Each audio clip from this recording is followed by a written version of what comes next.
Hello. So, we will continue our discussion on cloud computing. So, if you remember the last lecture we are talking about XML basics, we are talking about this how XML discussing how XML allows us to interoperate between different interacting or cooperating system in a distributed system, and how it can become one of the major backbone for realizing cloud computing, especially in SaaS type of cloud, software as a service type of cloud, right. So, we are discussing about DTD and XML schema XSD. So, today we will continue that discussion and on this basics of XML, right. So, as if you remember that we are discussing about XML schema, which is primarily defines the structure of the XML. So, XML of a use data, like say I have XML of a student data of a particular batch of student of IIT Kharagpur, it will be a huge volume of data. Now, whenever I want this data, say our placement section or our account section for the bank or other things. So, they want to share some of this data with the external agencies, right.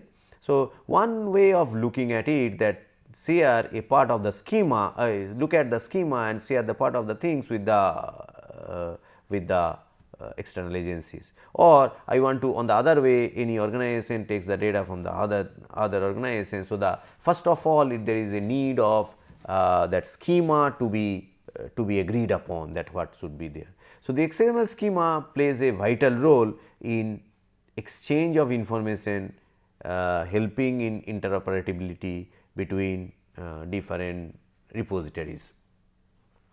So, a new specification, XML schema is a new specification which came up in 2001 to specify validation rule of XML, right. So, what we have seen, well formed, any XML parser first check whether it is syntactically correct, that is well formed, and secondly the schema, it checks with the schema if available to say that whether it is valid with respect to the schema. So, what we say, it is a valid XML document, right. So, so there are W3 some spec and best practices you can see. So, it use pure XML to do this. These XML schemas are written in XML. Schemas are more powerful than DTDs, can specify things like integer type, date, real time, etc., and other type of parameters. They are often used for type validation, right, or for relating database schemas to XML models, right. So, I can, if I know the schema, then I can create the database and then pump this XML data to this database, or other way around, right. They do not, however, let you declare entities, those can be done only in DTD. So, it cannot define these entities. The following will see that how schema is equivalent to our DTDs, like the last DTD we have, if you remember in the XML basics, that first class. So, that same thing is now represented as a schema. So, what we see, it is more of a XML type document, and in doing so I can handle the schema the same way I handle a XML data, right. So, that is the beauty of the thing. Another aspect, an important aspect of XML is XML namespace, right. It is a very important aspect, as XML allows user defined data. So, you need to be careful on that which type of definition is there and which namespace we are looking at. If you remember, last class we were discussing that if I define a entity called table or element called table, then I need to specify whether this is a table, which type of table. Like I can have a table, as we have discussed, that a furniture, or the table can be from a say table of a word processor or spreadsheet type of things. So, in order to distinguish, I have to say table of furniture type, then it has some definition. Table of say word processing has some other definition, right. So, that means where I will define this, I will define in the namespace.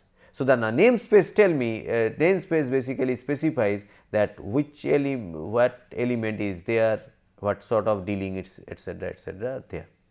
So, it is a mechanism for identify different spaces for XML names, right, that is element or attribute names. This is a way of identifying different language dialects consisting of names that have specific semantics and processing meanings, right. The key is one language mean a specific security key, as we are talking about table, the distinguished from the key in another language which may be a database key, right. So, key may be some sort of a security key, and in some other thing the key what we are looking for is more of a database related keys. So, these two keys are one from database schema, database namespace, and another for the security namespace need to be defined somewhere. So, it uses a special XML-NS, XML name stands for XML namespace attribute to define this namespace, right. The namespace is given as a URL string, right, but the URL does not reference anything in particular, they may be nothing is there. So, it may not refer to something.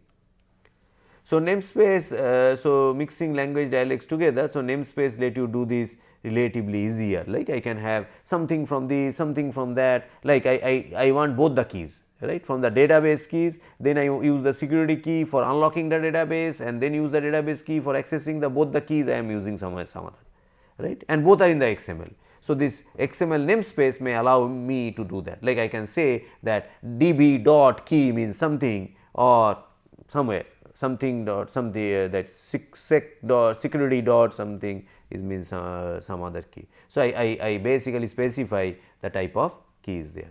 So, that means here if you look at these are the namespace which are a default space, right, which is defined by the W3C, whereas this namespace empty is a math related namespace, right, that is also a predefined, but I say that the empty is a math related namespace. Now, whenever I do anything with this particular math related, then I say empty double colon mathl and title and so on and so forth. That means, I say that I am referring this math namespace.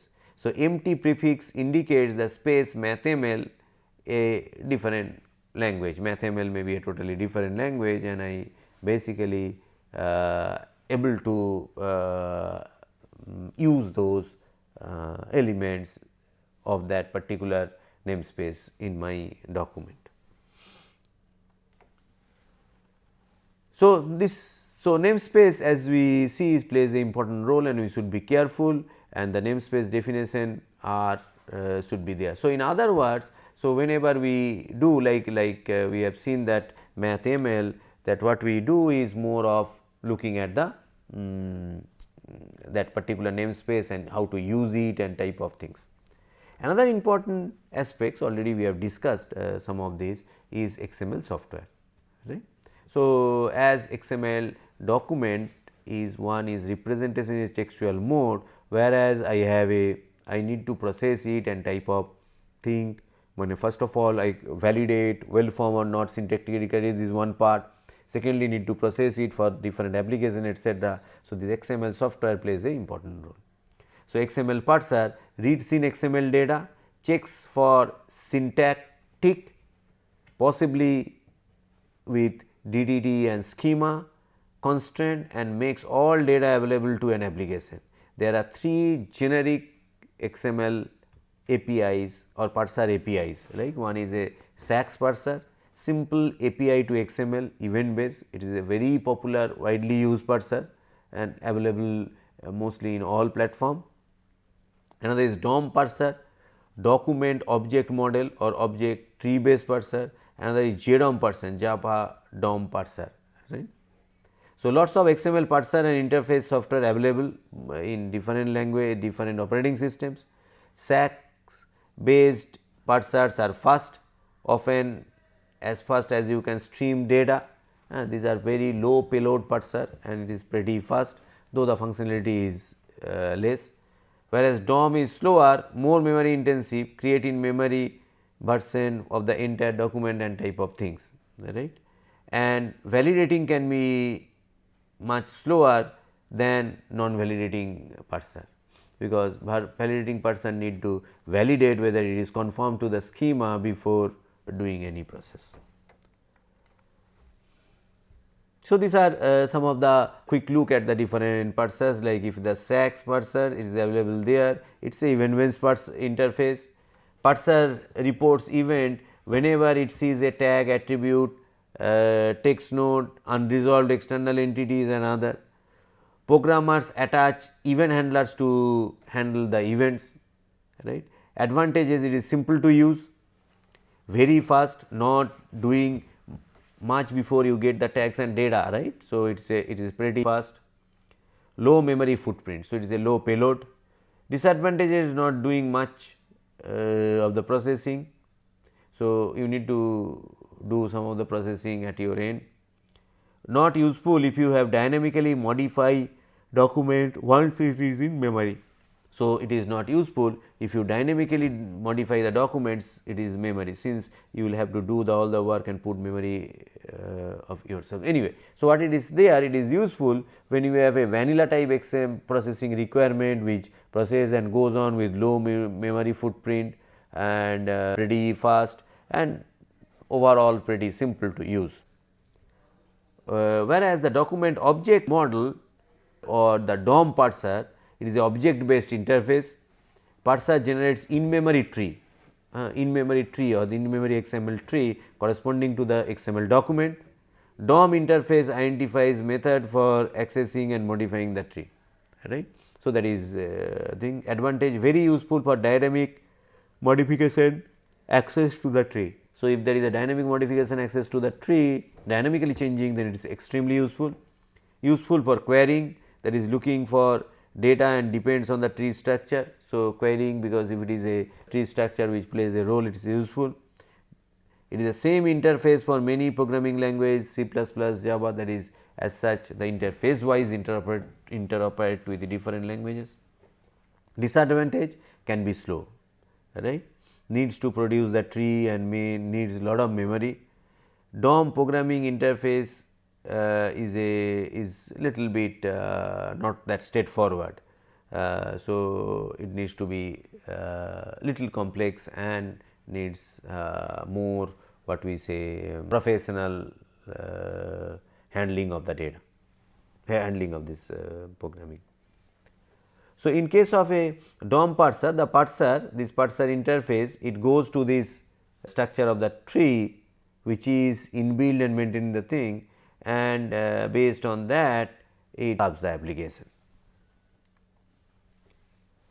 The JDOM or the Java DOM, it is Java based object oriented. So, it is similar to DOM with the it is from Java. Parser generates in memory tree corresponding the document. JDOM interface has methods for accessing and modifying the tree, right. So, for accessing and modifying the tree. Advantages: very useful dynamic modification of the tree, useful for querying that depends on the tree structure. So, if your query is dependent on the tree structure, it is pretty fast and useful. Much nicer object oriented programming interface than DOM. So, it is much better programming interface is there. Disadvantage: can be slow, new and not entirely cooked, not so new these days, but there are you need some expertise to work on it. And it works on Java, that may be disadvantage, or it may be thought of what we say that you need to know Java to work on it, that may not be a big issue.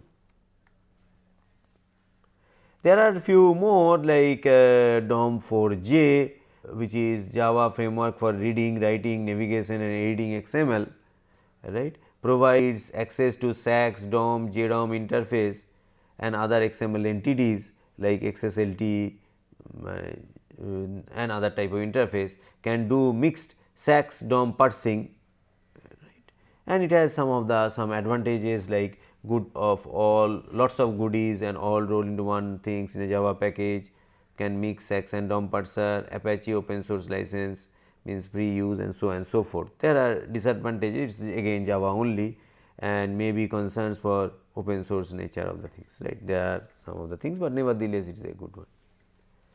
There are some other XML parser like Xarces and XML toolkit, XML for C plus and etc., etc. So, rather there are a good number of XML parser to not only well form and validating, also try to do more complex operations in our in basically in when we are doing interoperating in some distributed system like cloud.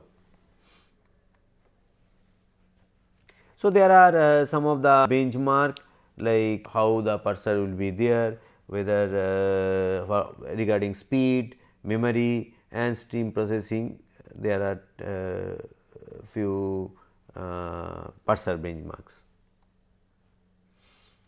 XML processing, another important aspect is XSLT, right. So, extensible style sheet language, right.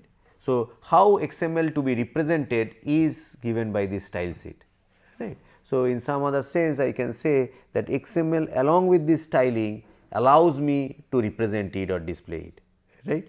So, sometimes XML plus XSLT is something equivalent to HTML type of things, like not that all power wise, but its characteristics wise. So, XSLT extensible style sheet language is primarily used for transformation type of things, right, or it is more of a transformation type of things. A XML language for processing XML data does tree transformation, takes XML and XSLT style sheet as input and produce a new XML document with a different structure and type of things. So, as it is XSLT, so I can basically do some sort of a filtering operations on the XSLT, right. So, it takes the XML data, does some sort of process to XSLT and generate another XML data on the other end and produces a new XML document with different structure and so on and so forth. So, advantages of course very large, very useful for tree transformation. So, if I want to transform the tree or say I have a tree XML tree and for my application I want to use a subtree of it, right. So, how can I do it? So, I can have this filtering using this XSLT and then filter these things to the other part.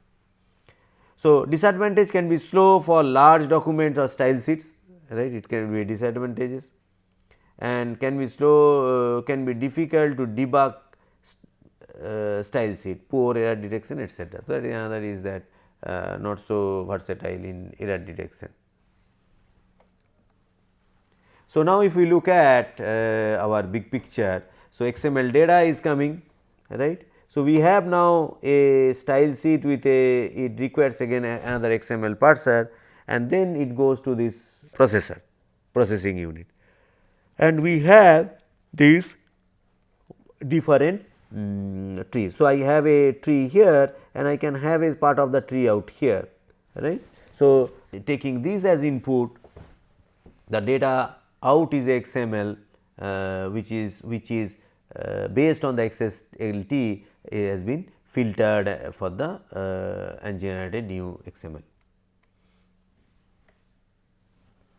XML messaging, use XML as the format for sending messages between the systems. Advantages, common system, self-describing, easier parts, can use common existing transport mechanisms to move the XML data like HTTPS etc. So, XML needs a carrier protocol to transfer the data. So, we can use any transport data transport mechanism like transport, we should not mix up this transport with our transport layer protocols. So, it is a transport mechanisms means it is underlining the network and by which you can do that HTTP, HTTPS, SMTP and so on and so forth. And there are some requirements and disadvantages of the same this type of XML messaging. And there are common messaging models. So, using a HTTP to protocol for XML messages in other sense these XML messages are, if you see, this is a post etc., this portion of the thing is a standard protocol, HTTP protocol mechanisms, whereas it is the XML message or the XML document is embedded into the thing. So, that it is as an envelope which is the HTTP protocol itself, and then it is embedded into the stuff. So, there are some of the standards for message format like XML RPC. So, a very simple way of encoding function method calls, call name and passed in the thing. So, it is one of the message format is SOAP, simple object access protocol, primarily used in web services in a service oriented architecture. So, more complex wrapper which lets you specify schemas for interface, more complex rules for handling and proxy messages, and so on and so forth. So, that can be done through this type of SOAP message format. And if you see again the XML messaging plus processing, XML is a universal format for data exchange, right. So, I have this application with SOAP API, and from here I can basically to different type of suppliers. So, interact with different type of supplier, though at the backbone the overall it is the same XML applications which interacts with different other applications over HTTP. So, it is a SOAP message which piggyback on HTTP and carried over as a payload of this HTTP and deliver other things. The other end it extracts and deliver to that particular applications which is running. So, if we look at this family of XML, right.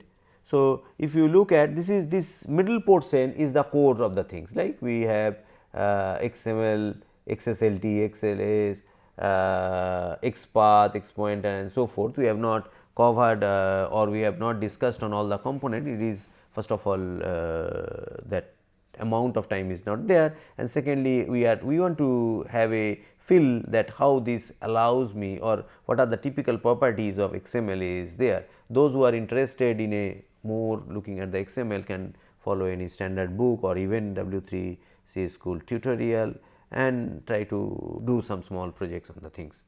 Nevertheless, so we have this sort of APIs, these are different styling, these are different protocols, web services, application areas where the XML fits in, and there can be different other type of things. So, what it tries to show the versatile nature of this XML and its companion technologies. This XML and this companion plays a vital role in realizing this distributed structure of systems, right. So, I have distributed systems which are talking to each other and doing that. So, I have SOAP messaging, WSDL messaging, WSDL, UDDI, which are primarily XML based. And so, and we have different type of other namespaces like Mathel, and there are SVG for generating graphics and type of things. So, this shows this XML is a versatile in nature in allowing data transformation, and if I want to represent this data, then I require some styling either through XSLT or some XLD, some style sheets which allows me to represent the data and type of things. Even I can generate a HTML file which can be viewed into the viewed at the other end, right. So, we basically what we had is a basic very basic introductory things on XML, try to see that what are the major components of the XML and how this component help us in realizing interoperability. If you look at the cloud or any distributed systems where this sort of interfaces interacting or interoperability needs are there, XML is the de facto language to realize this. So, with this we will conclude today for our this basics of XML. Thank you.